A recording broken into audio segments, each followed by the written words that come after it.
தமிழின அழைப்பு முழுவாழ்த்தாலும் உச்சம் கொண்டு இன்றுடன் 17 ஆண்டுகள் நிறைவேறுகின்றன. தமிழின அழைப்பு செய்முறை ஒரு நூற்றாண்டுக்கு மேற்பட்ட வரலாற்று பரிணாமத்தை கொண்டது. பேரரசு கட்டமைப்பின் புவிசார் நலன்களுக்காகவும் சிங்கள பௌத்த பேரினவாத ஏகாதிபத்தியத்தை தக்கவைப்பதற்காகவும் கூட்டு தமிழின அரசியல் வேளவாகி அதன் ஆழ்ந்த பரிமாணத்தை தமிழின அழைப்பிற்கு ஊடாக முடிவுக்கு கொண்டு வந்ததன் மாயை முள்ளிவாய்க்காலில் நிகழும் தமிழின அழைப்பு நினைவு கூறல் தகர்த்து எறிகின்றது. 17 ஆண்டுகள் கடந்தும் இம்மண்ணிலே கொத்து கொத்தாக கொல்லப்பட்ட இரட்டை சொந்தங்களுக்கு நினைவு மலர்கின்றன. ஆகாயமே எதிராக அவர்களின் கனவுகளின் சுமந்துடன் காற்றே சாட்சியாக ரத்தம் போன்ற மண்ணில் தேசத்திற்கான கனவுகளை சுமந்து அடக்குமுறையை எதிர்த்து விடுதலை பயணத்தை கூட்டாக தொடர ஒரு தேசமாக முள்ளிவாய்க்கால் திடலில் ஒன்று கூடியுள்ளோம். எமது கூட்டு அரசியல் கோரிக்கைகள் நியாயமானவை, அறத்தாற்பயம் கொண்டவை. இவை இன்னொரு கூட்டு குழுமத்தின் கூட்டுத்தன் ஈர்ப்பை அச்சத்திற்கு உள்ளாக்கவில்லை என்பதையும் மீள வலியுறுத்துகின்றோம். பேரரசு கட்டமைப்பின் வல்லாதிக்க போட்டியில் ஏகத்துவ உலக ஒழுங்கை தக்க வைப்பதற்காக ஐக்கிய அமெரிக்காவும் அதன் நேச நாடுகளும் பல்துருவ பூகோள ஒழுங்கை கட்டமைப்பதற்காக சீனா, ரஷ்யா போன்ற ஏழை நாடுகளும் தத்தமது புவிசார் நலன்களை முன்னிறுத்தி போரினை முன்னெடுத்து வருகின்றன. புதிய உலக ஒழுங்கு கட்டமைப்பு நவதாராளவாத ஏகாதிபத்திய சட்டகத்திற்குள் இருந்து கட்டமைக்கப்படுவதாக இருந்தால் பூர்வீக குடிகளின் இருப்பு தொடர்ந்தும் கேள்விக்கு உட்பட்டது.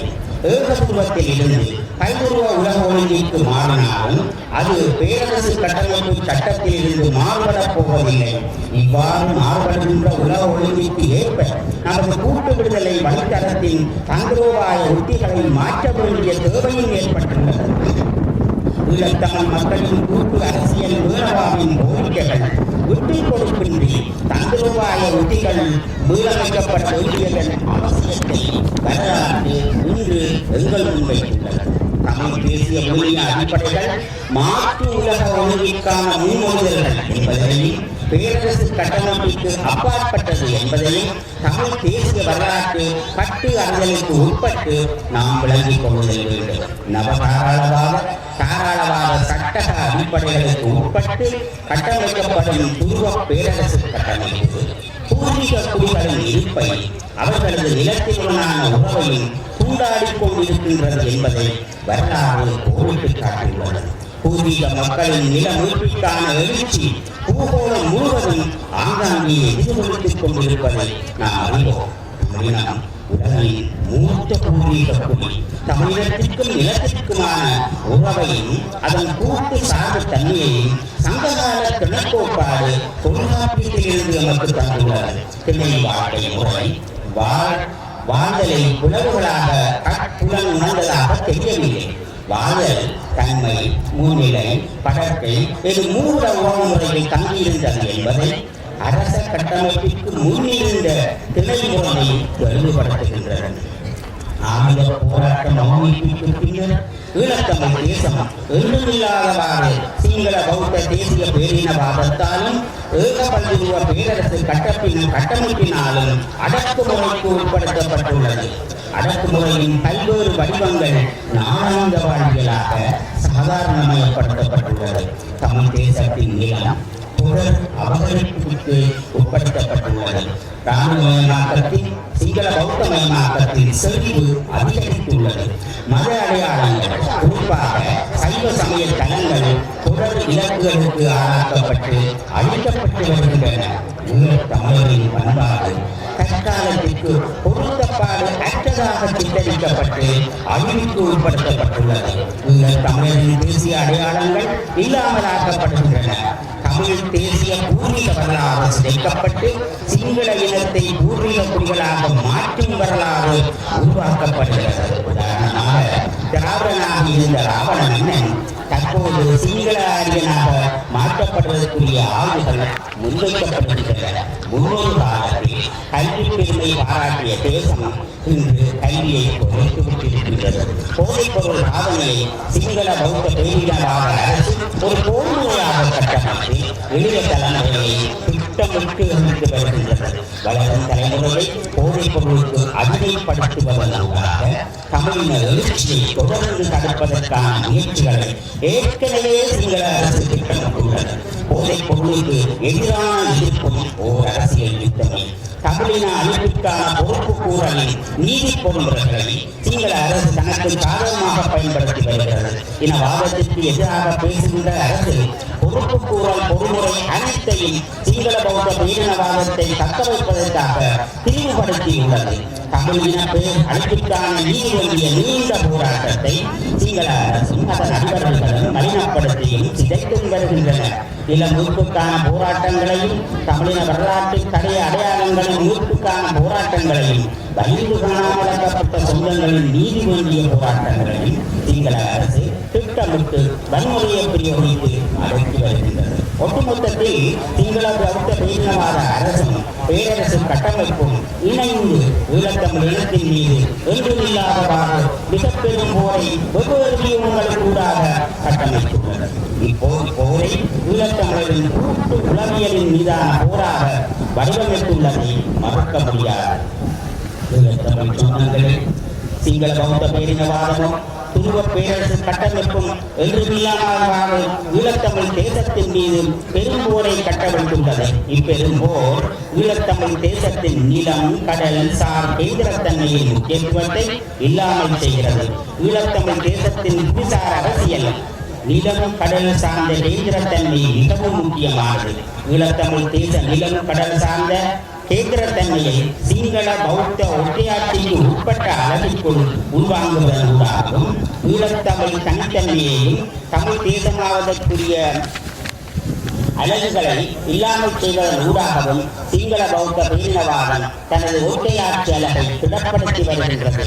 தமிழ் தாயகத்தின் நீட்சியை புலம்பெயர் ஈழத்தமிழினத்தின் கூட்டு அழகு என்பதை கண்காணித்து வருகின்ற சிங்கள அரசு புலம்பெயர் ஈழத்தமிழினத்தின் மீதும் பெரும்போரை கட்டவிழ்த்துள்ளது. குறிப்பாக தொப்புள் கொடி உறவுகளுக்குள் பிரிவுகளை ஏற்படுத்தி தொப்புள் கொடி உறவுகளை கத்தரிக்க முயன்று வருகிறது. இச்சூழலில் என்றுமில்லாதவாறு உறவுகளை ஆழப்படுத்த வேண்டிய வரலாற்று தேவை எழுகின்றது. தற்போது ஈழத்தமிழினத்தின் மீது கொடுக்கப்பட்டுள்ள போர் ஈழத்தமிழினம் உறுதிவாய்க்காலில் சந்தித்ததை முதல் மிக கொடூரமான போர். ஒட்டுமொத்த தமிழினத்தின் மீதும் அதன் இணைப்பின் மீதும் கூட்டு உளவியலின் மீதும் தமிழ் தேசிய அடிப்படை விழுமியங்கள் மீதும் தொகுக்கப்படும் போர். ஒட்டுமொத்தத்தில் தமிழ் தேசிய நம்பிக்கை மீதான போரை சிங்கள அரசு துருவ பேரரசு கட்டமைப்பும் கட்டமைத்துள்ளது. தமிழ் தேசிய நம்பிக்கைதான் நம் தமிழினத்தின் ஆத்மா. தமிழ் தேசிய கூட்டு உளவியலின் ஆத்மாதான் எங்களுடைய கூட்டு திராணி. இதை வலுப்படுத்த வேண்டிய வரலாற்று தேவை என்றுமில்லாதவாறு இன்றிய முன்வைக்கப்படுகின்றது. நமக்குள்ள மிக பெரும் ஆயுதமாக விரிந்து கிடப்பது தமிழ் தேசிய நினைவு தினம். நாங்கள் நினைவு கூறும் வரைக்கும் எங்களை யாராலும் அழிக்க முடியாது. கழிந்த காலம் நமக்கான எதிர்காலத்தை வடிவமைக்க உதவி செய்கின்றது. தற்போதைய வரலாற்று காலம் பண்பாட்டு மீளெழுச்சிக்கான காலம். ஈழத்தமிழினம் நமக்கான வரலாற்று வேர்களை தேடி பயணிக்க வேண்டிய காலம். பண்பாட்டு மீளெழுச்சி ஈழத்தமிழகத்திற்கான பண்பாட்டு அடையாளத்தை வலுப்படுத்துகின்றது. பெருமதிப்பிற்கும் உரிய ஈழத்தமிழ் வளர்களை முடிவாய்க்கால் ஈழத்தமிழ் எழுச்சியின் அடையாளம். தமிழின அழிப்பை முடிவாய்க்கால் கிடலில் நினைவு கூறுவது மீண்டும் நமது இனத்தின் எழுச்சியை தொட்டியிருக்கின்றது. ஈழத்தமிழினமாக சிங்கள அரசு அடக்குமுறைக்கு எதிராகவும் சிங்கள பௌத்த ஒற்றையாட்சி அரசியல் அழகை தனது புவிசார் நலன்களுக்காக தக்க வைத்துக் கொண்டிருக்கும் ஏகாதிபத்திய பேரரசு கட்டமைப்பின் அடக்குமுறைக்கு எதிராகவும் போராட அணிந்தவர்களை தவிர வேறு எவ்வித தெரிவும் எமக்கு முன்வைக்கப்படவில்லை. இவ்வருடம் பட்டுக்கோட்டை பிரகடனத்தின் 50வது ஆண்டு நினைவு சுதந்திரமும் இளமையுடைய ஈழத்தமிழ் தனி அரசை ஈழத்தமிழினத்தின் கூட்டு இருப்பையும் தமிழ் தேசத்தின் இருத்தலையும் உறுதிப்படுத்தி பாதுகாக்கும் என்று உறக்க கூறிய வரலாற்று நிகழ்வு. தமிழ் தேசிய அரசியல் வரலாற்றின் முக்கிய திருப்புமுனையாக கருதப்படும் தீர்மானத்தின் அடிப்படைகளையே முள்ளிவாய்க்கால் பிரகடனம் ஆண்டுதோறும் வலியுறுத்தி வருகின்றது. இரத்தம் புகுந்த இம்மண்ணிலிருந்து போராட கனத்த காற்று சுமந்து வரும் அவர்களின் நினைவுகளின் மீது நாம் கொண்டிருக்கும் தமிழின விடுதலை நம்பிக்கை மீதும் சபதம் செய்வோம். 1. சிங்கள மௌத்தமயமாக்கப்படும் தமிழ் தாயகத்தை தடுக்கவும் தமிழ் தேசியத்தை நாளாந்த வாழ்வியலாக்கவும். 2. தமிழின அழிப்பிற்கு சர்வதேச நீதி வேண்டி அரசு பொறுப்பை மேற்குலக நாடுகளின் உடந்தை தன்மையை வலியுறுத்தி குற்றவாளிகளை குற்றவியல் நீதிமன்றத்தில் நிறுத்தவும். 3. தமிழர்கள் ஒரு தேச அங்கீகாரத்திற்கு உரியவர்கள் என்பதையும் தமிழர்களின் தனித்துவமான இறையாண்மையினரும் ஒருபோதும் பராதீனப்படுத்த இயலாத சுயநிர்ணய அடிப்படையிலும் தமிழர்களின் சுயாட்சியை அங்கீகரிக்க வேண்டும் என வலியுறுத்தவும். 4. கூட்டூர் ஈழத்தமிழர் இருப்பின் மீது கட்டமைக்கப்பட்ட தமிழின அழிப்பை தடுக்கவும். 5. தமிழ் தேசிய நம்பிக்கையின் மீது உறுதி கொண்டு ஒரு குடையின் கீழ் தமிழின அடக்குமுறைக்கு எதிராக தமிழின விடுதலையை நோக்கி முனைப்புடன் தொடர்ந்து போராட நமது மக்கள் பலத்தை நம்பி தொடர்ந்து அடிபணியாது போரிடுவோம். நன்றி. மே 18 தமிழின அழிப்பிற்கு எதிரான தேசிய எழுச்சி நாள். முள்ளிவாய்க்கால் நினைவேந்தல் பொதுக்கட்டமைப்பு வடக்கு கிழக்கு மே 18 2026.